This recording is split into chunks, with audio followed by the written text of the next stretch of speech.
your fucking sausage bit. Oh, you're through here, you big nasty skirt. That's not intimidating you, John. That wasn't thoughtful of me to pull that joke.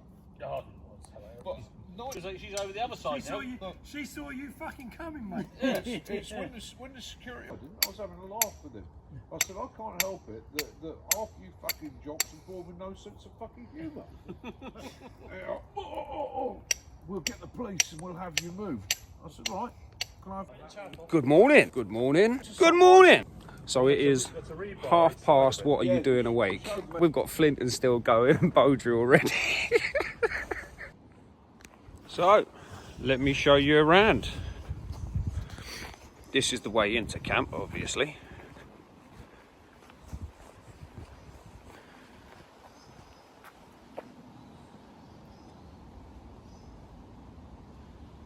Don't know if you can hear the bird, but warning calls.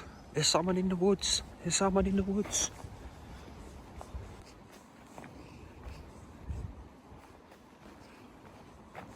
There's base camp.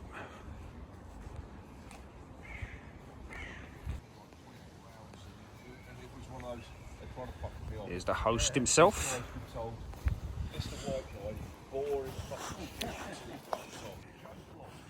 And this is my setup. Got the DD tarp. Got my homemade wax canvas, mate. The old Audi Lidl Adventure Ridge chair. It's a good chair, recommend it.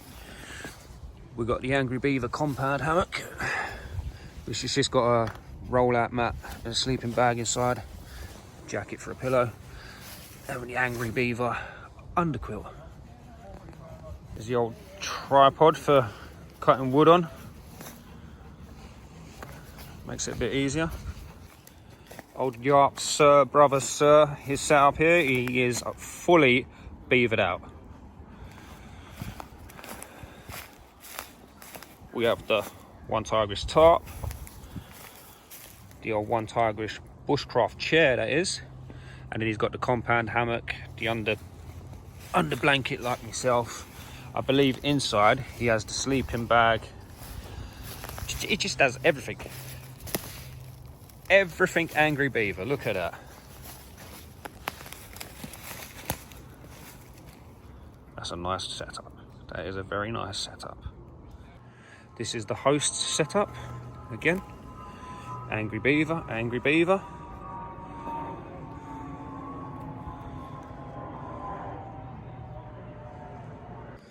Kiwi, the outdoor apprentice. This is his setup.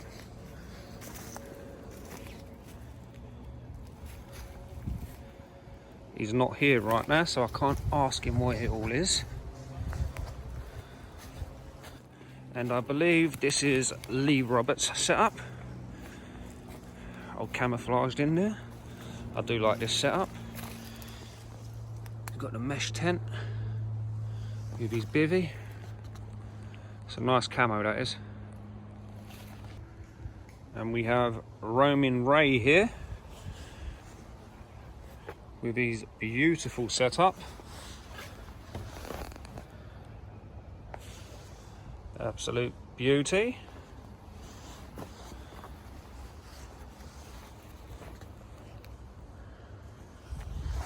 Brought his shower as well.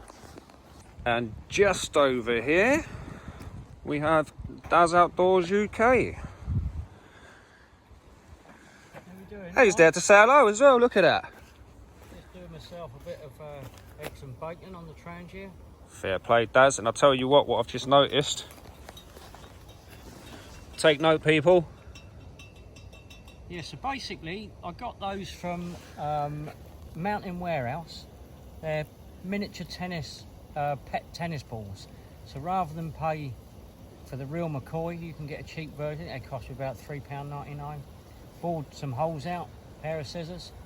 You know, rather than pay for your sand mat or ground mat like you would on Tracology chairs. That's another alternative if you want to save a bit of money. Well, it bloody works, look. I'm impressed. I'm impressed with balls. Yeah. Here we go, look, Daz, with his grease-proof paper. Oh yes. Yeah, it saves on the washing up. You don't get a hot spot. and just get a more of an even cook. And I'm upgrading to a non-stick frying pan, hard anodised. That'd do for me. I found it interesting in your video that you don't get a hot spot with the grease-proof paper. Get G-spot. Sorry, no, you get G-spot, yeah. No. But turn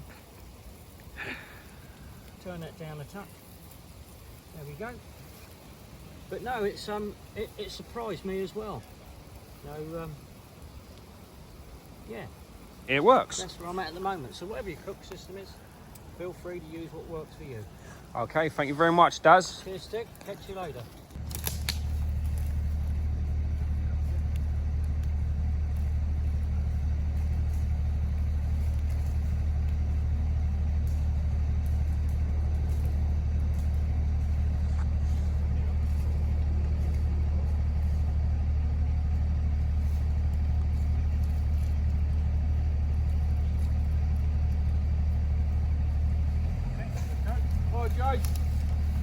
Get out of the way.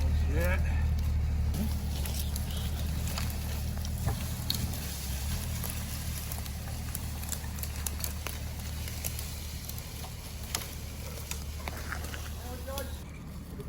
Jump on.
Couple of guys here would like to go through a bit of safe axe usage for splitting logs, and they want to see my technique.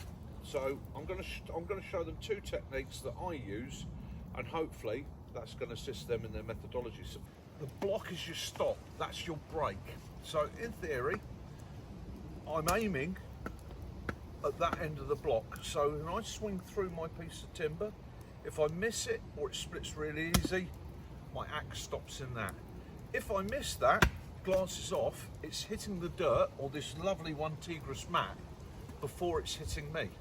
Okay, and that's essential. I'm applying a brake. There is a solid block between me and the axe.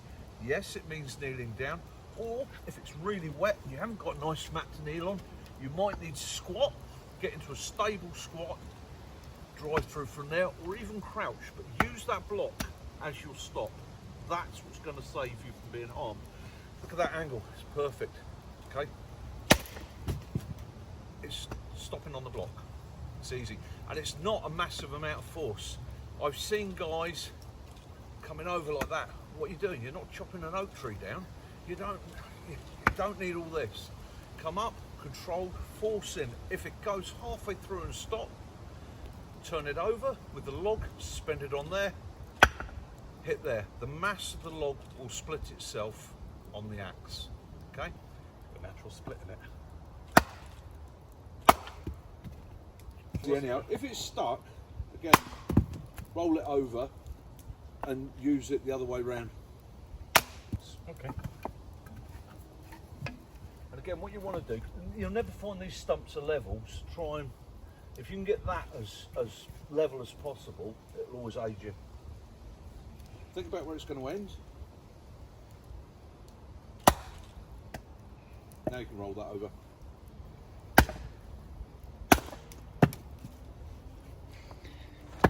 Cutting out, I would use them. That's what I've got it. Just keep spinning it round. Just doing the glasses, to be honest. I'm doing it blindfolded. Right, with your spindle, when you're actually bow drilling, you want that surface there as flat as you can get it. Okay. So you've got more friction there. Obviously up the top you want less friction, so you've got it like a very long blunt pencil. But when you're burning in, so we've got to just burn that in to start, you want a bit more of a point on it. So it's worth, before you start, just giving it a little bit more of a And point. it's going to wear down, I guess. Yeah, it will grip better in that because it tends to slip off, which it probably will. The only other thing with aspen, it's a good timber to use, but when you start your bow drilling, it polishes wood. So you have to put a bit more pressure onto it. You have to bite it. Yeah, that's the only thing with it. Dig in. Yeah, so when you're starting off to burn it in, it's obviously pretty much often it pings out. But you just keep going until you get it. So that's my excuse. That's covered me for the next move. Right.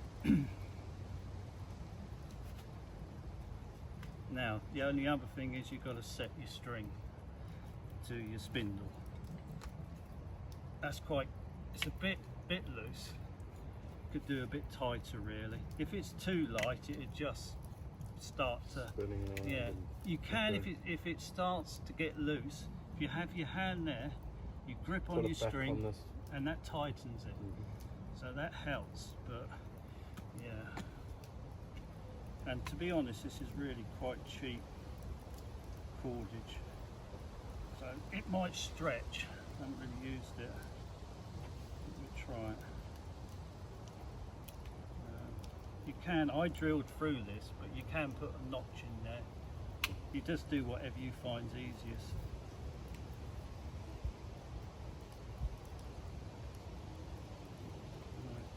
Right. Just see if that's tightened it enough. You can do it with a straight bit of wood, believe it or not, but I prefer a slight bow to it. Otherwise it'd be called a straight drill. Yeah, that is true. I've never thought of that. Well done, Yachts. Yeah, that one's pretty straight, but it still works. Straight. Very good. Right. What I also do for a little trick is I put beeswax on here, so that helps grip that. So when it's in there, it's spinning round, it helps grip it. Still not right. I'll see if I can burn it in. It should be a lot tighter than that. We're not going to get anywhere. So, do I have to use one of these? I'll try it. Right, so we have to burn it in. I think one of the other key things is don't rip your trousers. No. And do a bit of yoga. Yeah, you've got to get yourself comfortable. If you're not comfortable, if you've got an itch in your ear, do it. You've got to be relaxed. You've got to feel comfortable. And you've got to get in the right position. You want a straightest line as possible through here. It's quite a key thing. I think this string's going to be a bit loose. In a minute, I will put a bit of a green leaf or something, or a slug or anything to help that spin better. We don't want too much friction on this piece, or you lose what you're trying to get down in there. Put a bit of Vaseline or something? Yeah, yeah, if you've got that, anything, yeah, yeah. So you just gently We'll put beeswax, haven't we? gripping, you just take your time. At the moment, it's just polishing the wood. What sort of force are you putting down? Are you Not a leaning lot. on it? Not a lot. I just want to get some heat into it all. Right. And then I can feel it changing. Don't know if you can hear it changing. Yeah, So a bit then rough, it's gripping now. So I build up the pressure. I go a bit faster, but I'm pushing down on here a little bit more. And you've got to try and keep this as straight as you can. Keep an eye on it. And if you feel that this is coming up, you point it, you keep going this, you change whichever direction by up or down if you feel the strings coming up or getting too low. Right. Right, there's moisture in it. I'm having to grip the string because I can feel it's a bit loose. You say there's moisture in there, what? Because the Yeah, squeaking noise. because you could hear it. That's probably because it was laying on there. It's only surface at the moment. And you want to try and get the full length of your bow. And then you start getting a bit of smoke. Keep going, keep going. It's starting to slip. I've got to tighten this bow in a minute.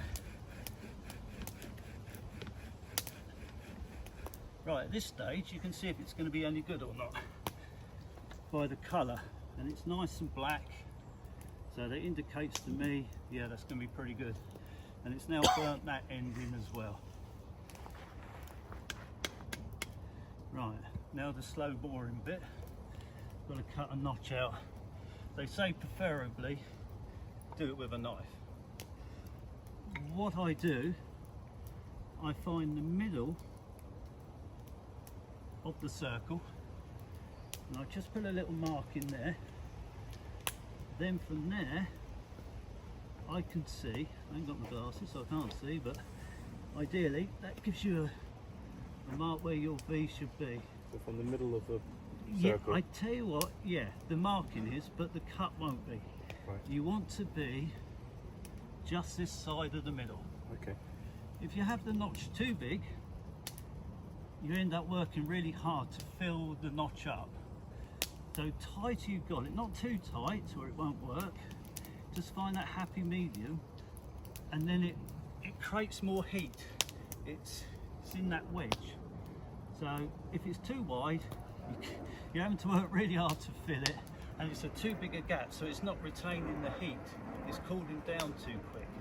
If it's too small, it won't drop down into the notch. So, right, now I've just got to go and cut that bit. I'll tell you another good trick as well. If you're in, when the dust falls, it clings onto the side of it, and it builds up, and it ends up coming round the edge. If you get a lot of build up round the edge, it probably means that your notch is too tight. You might have to widen it. That's quite a good little trick. If you start seeing it, it's all gathered round here, you think, it should be dropping down there. So that's quite a good indication to problem solve. More time you spend prepping, getting it correct, hopefully the better it should be. So if you can get that as smooth as you can, you see a little gap. Now a little trick I've learnt over the years is just underneath, just do that. What that does, that helps a little bit of air come underneath, if it's not squashed into the soil, but that can help with a little bit of air. If you're on a hard surface, it just gives that little bit of area for a bit, and then that heats up that area even more. It's all little technique, it's all little, little tricks that all add up. Just remember the golden rule, try and keep it off the damp. And always put your knife away, like so. Which I didn't really. Right, I've just got to really tighten this up, this is too loose. But there's lots of shortcuts you can do, I'm just showing you the basics. But obviously if you are in a survival situation, there's lots of shortcuts you can do. You can just snap it, see a bent branch with a little fork, just snap it off. It hasn't got to look like, super smart. Spindles, they haven't got to look that brilliant, as long as it's pretty good and dry. Right. That's better. See how the tension's in it? Yeah, yeah. That's what you want. Right. And if it's too tight, You won't be able to. it can ping out. So if I'm going along, it does that. So you've got to just find that. Happy medium. Yeah. Another important thing, the spindle wants to be harder than your heart. If you'll find that you're doing this and your spindle's going down really quick, it's because that bit of wood's harder. So it's than wearing that. out the spindle. It's easy to find these, and it is these often, so you want this harder than that, because this will last you ages, you know, if you can find a bit like that. Or, if they're exactly the same wood from the same tree, they're going to equal each other. That's perfect, because these are two different trees. This is a bit of hazel. The hazel isn't the easiest one to use with this, but you know, I only got Probably these the very other day. durable though. Isn't it? Yeah, I just had to grab something quick up on the down, so sitting. Again, it's on the dam. I usually have a bit of something we can. Stick it on the mat. Oh, it's fine. I'm not bothered. This is your one anyway. So if it goes down. No, I got a bit of Gore-Tex sheet, but anything, you put a few leaves down, dry leaves, anything, just try and keep it off the damp ground. Right, so again, I've got to get myself comfortable. If you're not comfortable, it doesn't go right. Somehow it's in your mind. You've got to be totally concentrated. You know, it's weird. That's how I find. Other people might not. But so the same old thing. This bit of green's just going to fall straight out. Actually, it doesn't feel like that's sitting right. I'm gonna go, you know, I'm not going to bother. Pretend it's on there. And it's just learning the pressures when to push it down. When you start seeing it smoke, don't suddenly go mad. Just let everything warm up. Just get yourself into a rhythm. Then you build it up, and then you're pushing down on this. Not like, you just got to gently put the force down. Then what I usually do, I can count beyond 10 just, but I try and count to 20 in my head and keep an eye on what's coming out in the dust. If it's not really coming out, unfortunately, you can stop and start again. You don't have to get it in one go. So I just start off, make sure everything's dead straight, comfortable, it's in a line. And I'm using the full length as best I can. And I always keep my thumb near here just in case I feel it slipping. That's a bit of moisture.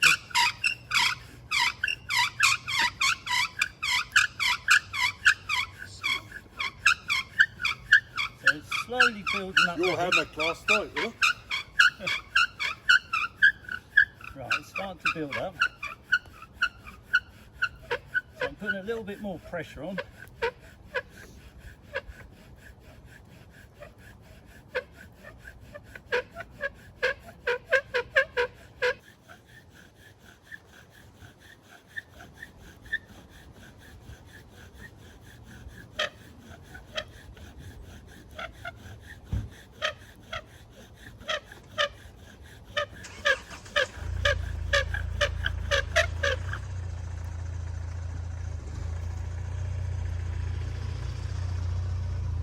Something there. Yeah, I think I've got it. I think I haven't. Oh, yeah. It was. It was, wasn't it? I think there's a bit of moisture in it.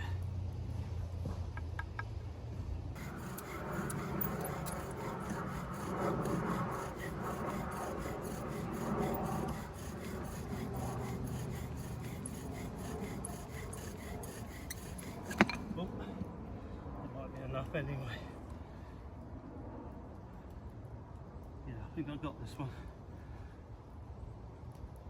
If I haven't, which I haven't, yeah, we did it loads of times this morning, didn't we? Well, a couple of times. That's because the camera wasn't on. To be honest, I think I'll peek for a minute. It's so hot.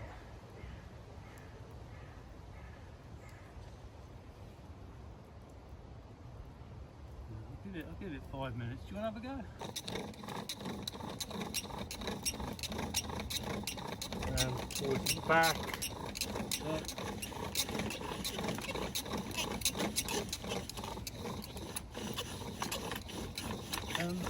If you're a Right, I would want to know what app do you use for location tracking? with this hole in it, it causes a weakness in it. So if I hit here, it might run through and snap that. See, there's a hairline there. Yep. So I'm trying to thin it down. So I thought that if I could get that as an axe, that might be quite.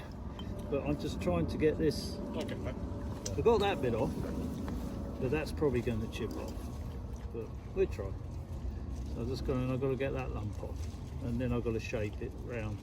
Right, so What are you trying to make? I was going to make quite a big axe out of it, a stone Oh, age. nice. Try. Nice. Well, I've got a feeling so who's it here? because this bit's solid. Right, is there It's anybody probably who didn't gonna get one go. of these last time round? I got one. Nah, I didn't get one, but I'm. Yeah, I have one When you actually. come to the camp, If I you don't earn die, that. But did you die? Pair of yachts. I've got brought a pair of scissors with me. So we'll get the stickers Yeah, I've out. got some scissors as well. Yeah. I forgot to say I brought some. Yeah. Yeah. And what we do is trim them down and those guys. Everybody has one.